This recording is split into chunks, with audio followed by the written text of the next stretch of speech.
product is available as a transdermal patch.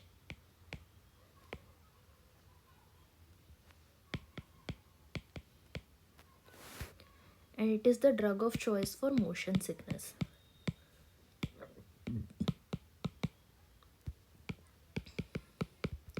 So this transdermal patch has to be worn 1 hour before the onset of journey and ideally 4 hours before the onset of journey, and it prevents motion sickness. In motion sickness, what happens? There is activation of vestibular apparatus due to movement of endolymph with motion, and that sends signal via 8th nerve to chemoreceptor trigger zone and vomiting center for vomiting.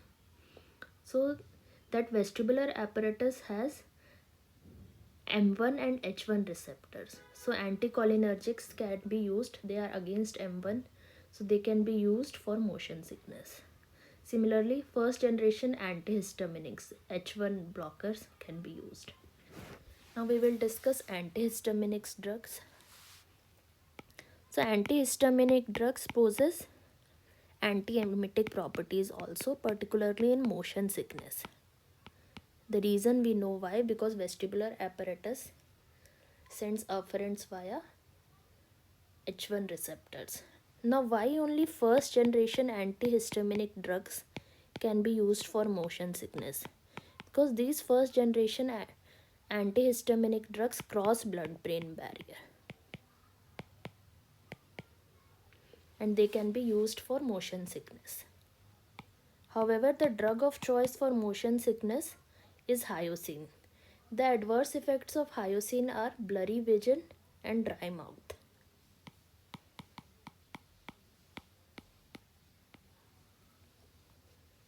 So adverse effect of hyoscine is dry mouth, anticholinergic adverse effect like dry mouth and blurred vision.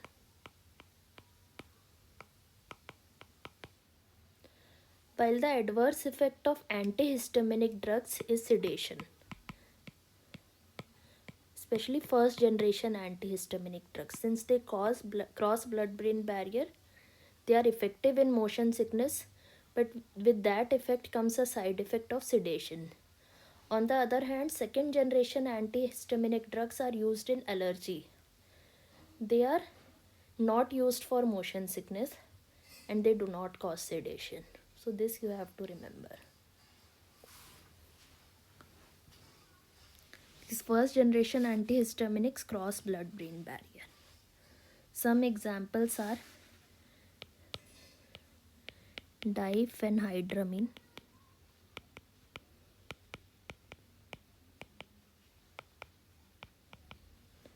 dimenhydrinate,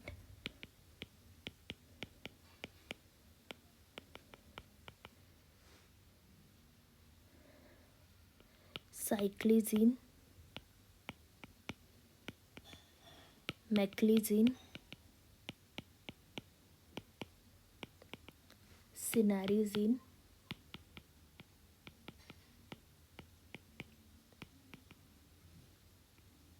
etc.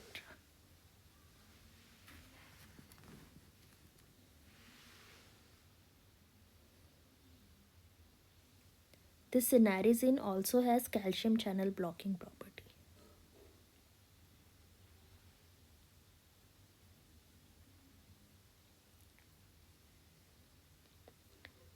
Now meclizine is the drug of choice for seasickness, followed by cyclizine.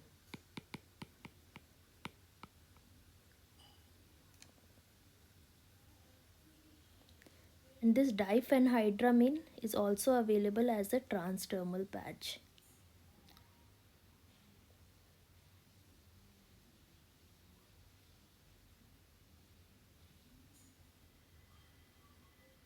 Now the next category of drugs is benzodiazepines. Okay, one more thing. One antihistaminic drugs, doxylamine, along with vitamin B6, are used for pregnancy-induced nausea and vomiting, morning sickness.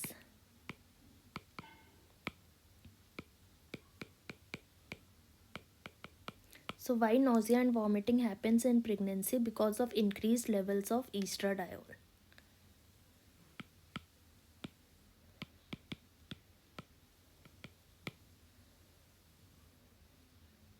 So doxylamine is an antihistaminic and it prevents nausea and vomiting. While vitamin B6 is a cofactor for glutamate decarboxylase. Vitamin B6 is a cofactor for glutamate decarboxylase.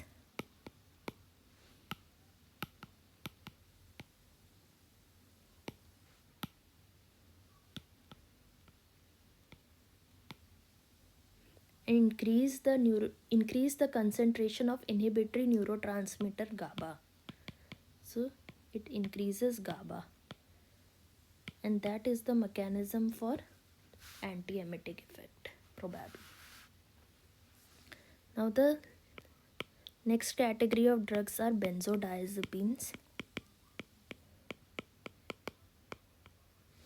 In that the drugs are diazepam and lorazepam. They are used mainly for the treatment of anticipatory vomiting, that the vomiting that occurs in anticipation of chemotherapy. The chemotherapy has not been administered yet, but the vomiting has occurred. Anticipatory vomiting or vomiting due to anxiety. The next category of drugs is cannabinoids.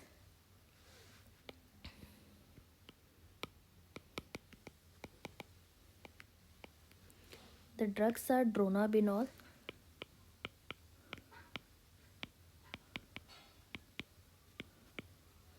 and nabilon.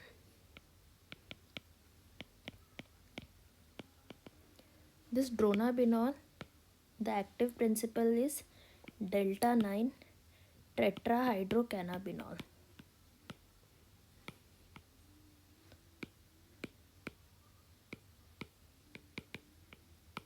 They act on CB1 receptors and they act as antiemetic and appetite stimulant.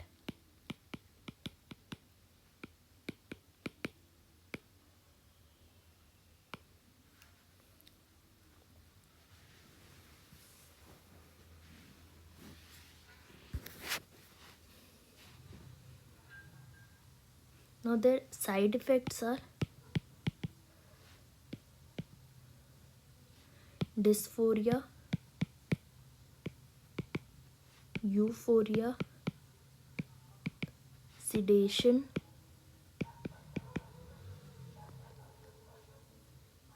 hallucination, etc. They also have autonomic side effects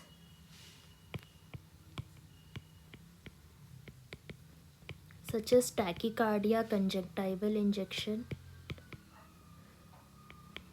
tachycardia, conjunctival injection,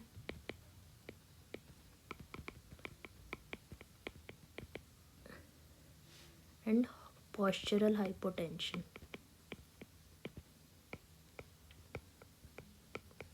So because of their adverse effects, these are not used commonly. So these are the various antiemetic drugs. Now we will discuss in brief different types of vomiting and their drug of choice. So we will just revise what we have studied till now. So the first one is anticipatory vomiting.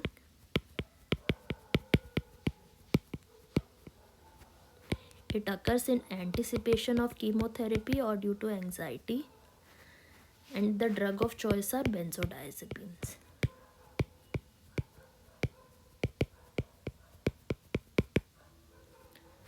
Now let's discuss some sicknesses. So the motion sickness, drug of choice is hyoscine,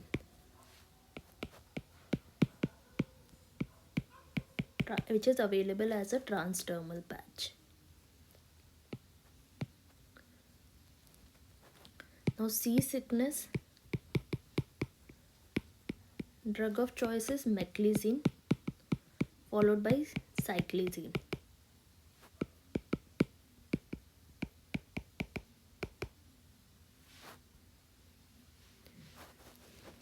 These are first generation antihistaminic drugs. Fourth is morning sickness or pregnancy induced nausea and vomiting. Drug of choice is doxylamine. As it is safe in pregnant women, it is a category B drug. In animal models, there has been no teratogenic effect, while in humans there are not sufficient studies. So doxylamine is a category B drugs. There are not sufficient studies in pregnant human females, but it has been found safe in clinical practice till now. So doxylamine plus vitamin B6.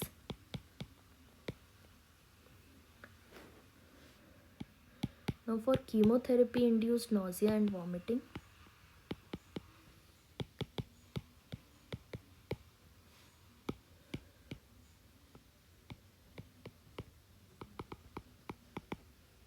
five HT3 antagonists are the drug of choice.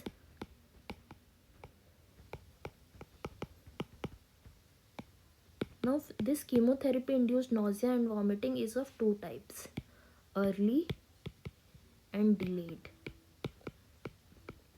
So for early, if asked specifically for early chemotherapy induced nausea and vomiting, drug of choice is 5-HT3 receptor antagonist. The preferred treatment is a combination therapy, but combination is usually not an option. Combination therapy of 5-HT3 antagonist, corticosteroid, and NK1 receptor antagonist. So these three combination is preferred for chemotherapy induced nausea and vomiting.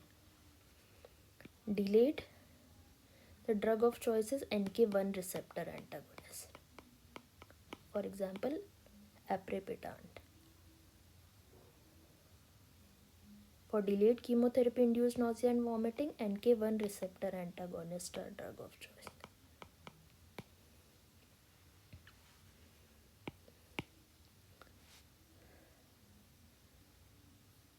For radiotherapy induced nausea and vomiting, 5-HT3 receptor antagonists are drug of choice.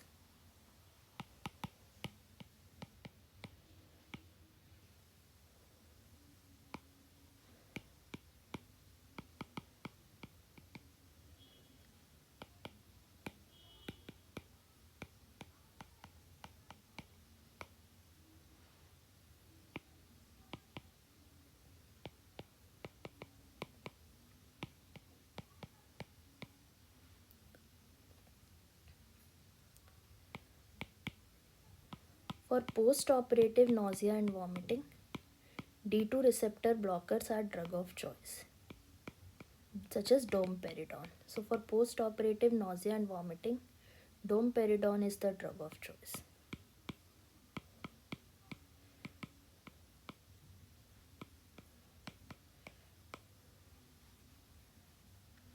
However, 5-HT3 receptor antagonists are being increasingly used.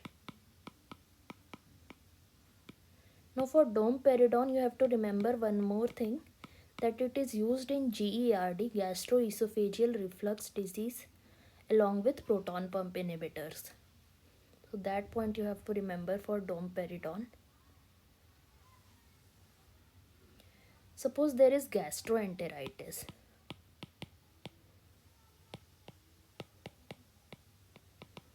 Then 5-HT3 receptor antagonists are the drug of choice.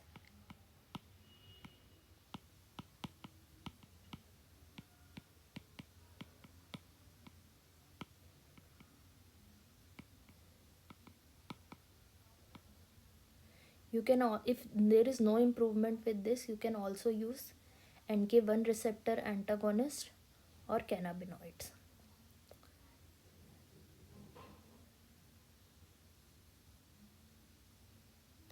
In gastroenteritis, for dehydration, we have to